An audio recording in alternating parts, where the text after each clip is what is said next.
As a hobbyist woodworker, at some point you will encounter a potential customer who will ask how much it would cost to build a coffee table or a console or a cutting board. Now you have to think about something that you have never thought about before. How should you price your product? Whether you're a professional woodworker or a hobbyist, one of the most challenging aspects of any woodworking project is pricing it correctly. Pricing your project too high can drive away potential customers, while pricing them too low can make it difficult to turn a profit. This is Benny from Polar Beaver Woodworking, and in this video I will explore some tips and strategies for pricing your woodworking project fairly and accurately. So whether you're just starting out or you're a seasoned pro, I believe you can find helpful insights in this video. And most importantly, I will introduce a tool that make your life a whole lot easier. And I will use this design as an actual example. The first time I charged money to make something, I was building a wine rack for a friend. Since I had no idea how to come up with a price, I looked online for similar products and their prices. Eventually, I gave him a quote, he agreed, and I built it. If I were to build the same wine rack today, I would charge at least 3 to 4 times that price. I have also come across other pricing methods online that don't make any sense to me now. One of these methods is multiplying the cost of the material by a number, usually 1.5 or 2, and that would be your final price. This method only works if all the factors in your build remain constant, meaning that you keep building one type of products with the same material in one particular way, which is very unlikely. In my opinion, as a beginner or a hobbyist, there are at least 3 things that you need to calculate or take into consideration when determining the final price: the cost of materials, the cost of your labor, and any profit or discount that you may want to apply. I have a simple Excel document here that provides a basic guideline for beginners.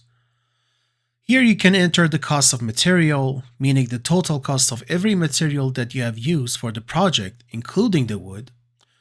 You can enter the cost of labor, that means how much you're going to charge for the hours or days you put to finish the project. And you can also add any other costs like delivering or installing. Even if you outsource a part of the project, you can include it here. If you want to charge some profit, you can add it here either by amount manually or by rate in percentage will calculate the amounts automatically. The same concept applies for discounts, and then it calculates the total cost. So, for example, let's say you have a project at hand, and the cost of material including wood, finish, glue, sandpaper, etc. is $450. And the cost of your labor for the hours or days that you worked is $730. Here you can see your total before any profit or discount. But let's say you want to add some profit. You can either add an amount or you can say I want 15% profit.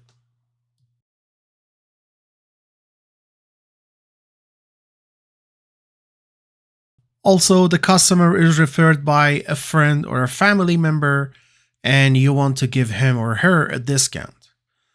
I type here a referral discount for 5%, and then you have your total after profit and discount. This is a very simple way to calculate the total cost of a project if you're a beginner. However, if you're a professional, this isn't and shouldn't be the way to price your product. As a professional or a business, there are other factors that you need to consider.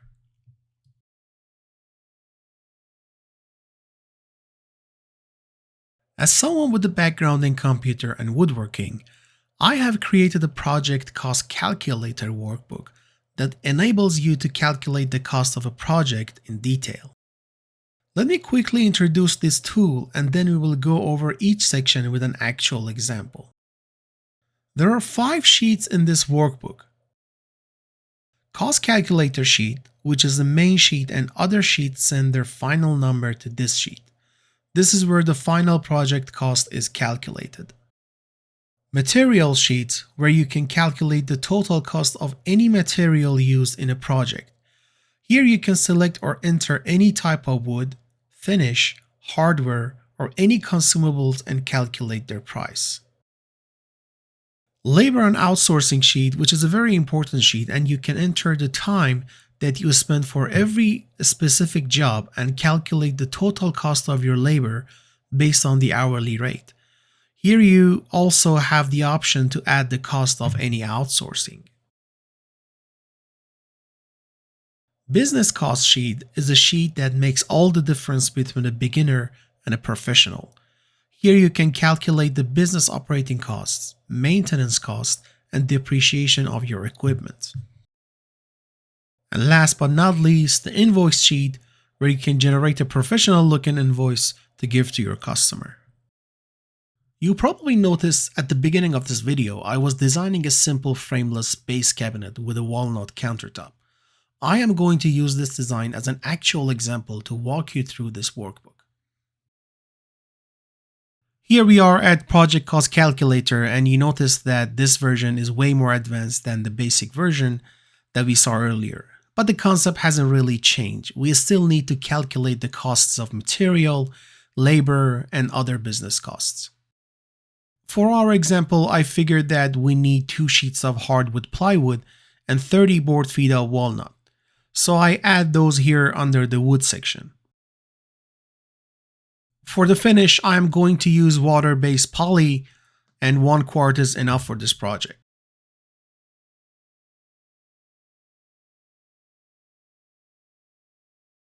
This cabinet needs 2 sets of drawer slides, 4 hinges, and 4 pulls. And the consumables for this project are wood glue, biscuits, bristle brush, cloths, edge banding, sandpaper, and screws. So I add those here with their price per unit under consumable section.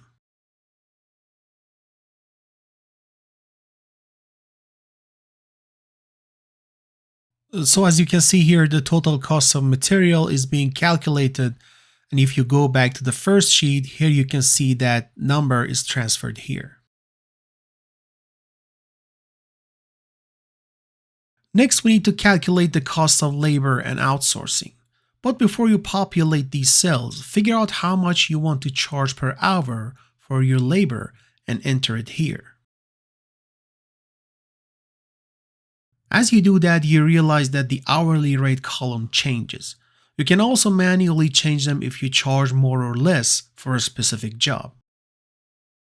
Now you need to break down your labor for every specific job you do on the project. So for this project, I will do designing, shopping, milling and cutting, edge banding, sanding, gluing, assembly, preparation, and finishing.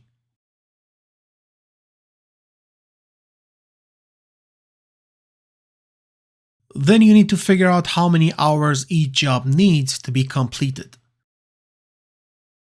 Here the total hours and total cost of labor are calculated. Having the number of hours is really important as we are going to use it to calculate one more thing. I don't need any outsourcing for this project, but just for the sake of our example, let's say I need to flatten the countertop and I pay $60 to someone with an industrial belt sander to do it. And here we can see the total cost of our labor and outsourcing. And again, if we go back to the first sheet, that number is transferred here. Next, let's calculate the business cost. Again, before populating any cells, please come over here and figure out these values. In my case, I work 20 business days in a month and 8 hours a day. These values will be used to calculate the hourly cost of each item.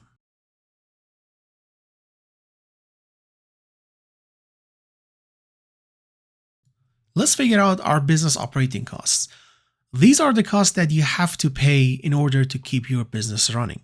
So let's say each month I pay for electricity, gas, water, my website, some clothing, email, the security of my shop, and some subscriptions. These are just examples that come to my mind and you need to figure out yours.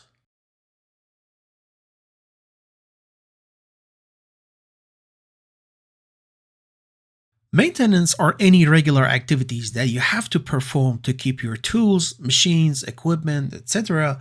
in a safe and good working condition. So again, let's say each month I pay $40 for sharpening my blades, I pay $50 for cleaning, and I spend 5 hours each month to tune up my tools and machines, which will cost $200. Depreciation is a very complex topic, but I define it this way to make it simpler. You enter the initial value and the lifespan of a tool or a machine, and that means after its lifespan, its values reaches zero. In our example, I'm going to use jointer, thickness planer, table saw, dust collection, biscuit jointer, random orbit sander, jigsaw, and router. There are other machines in my shop, but if I'm not going to use them in this project, it's fair to not calculate their depreciation toward the final cost. After adding all of these items, we have the total business running cost per hour. Here, the total hours value that we figured out in the labor and outsourcing sheet comes in handy because it multiplies by the total business running cost per hour to calculate the total business cost, which we can see here in the first sheet.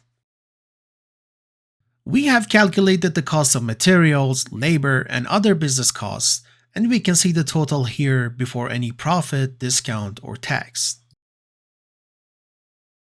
I am going to add 20% profit, and again, let's say our customer is referred by a friend or a family member, and I want to add a 5% referral discount. Both values will be calculated and the total project cost will update.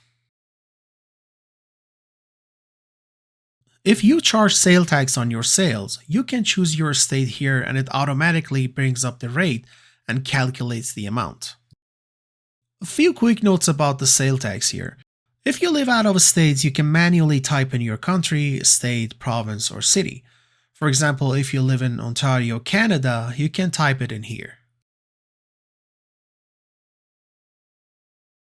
Also remember that the state rate that pops up in this cell is the minimum rate that the state charges for sale tax. If your county or city has additional sale tax, you have to manually add them. In my case, I live in Michigan and the sale tax here is 6%. Also, if a state has a mentionable note about its sale tax, it will pop up here in this field. And now, finally, we have the total cost of the project. I can give this number to my customer, but it would be more professional if I create an invoice. And that brings us to the invoice sheet.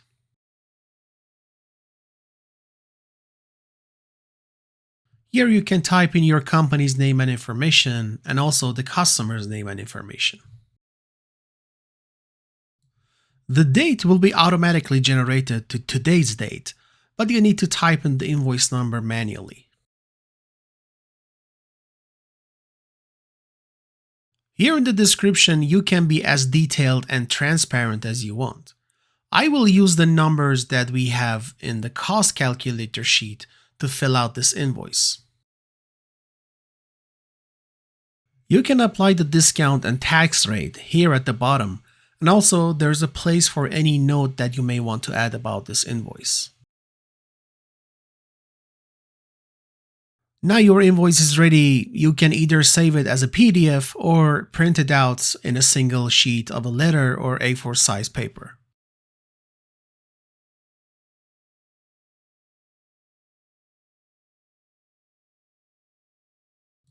One last thing before I wrap up this video, you probably noticed that each sheet has a reset button, and the first sheet has two reset buttons. One resets the sheet and the other resets all other sheets. Pressing a reset button will reset that sheet to its original state.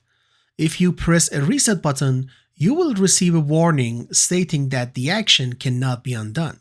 So if you are sure that you want to reset, choose yes, and that sheet will be reset.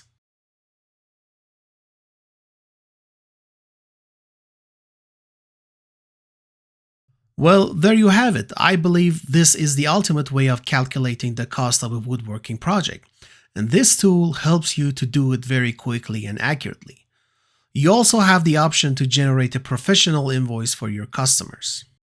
Even if you're not a professional, you can still take advantage of this tool and just not use the section that don't apply to you. If you like to have this tool, you can pick it up from my website or my Etsy shop. The links will be in the description. Also, I will leave the link for the basic version of this file for free. If you enjoyed this video and this tool, I would really appreciate if you hit the like button. I put a lot of hours designing and developing this tool. Your likes will help this video to reach to more audience. Also, if you enjoy my content, please consider subscribing to my channel. It really helps me to create more content. As always, thank you for watching, and I will see you in the next one.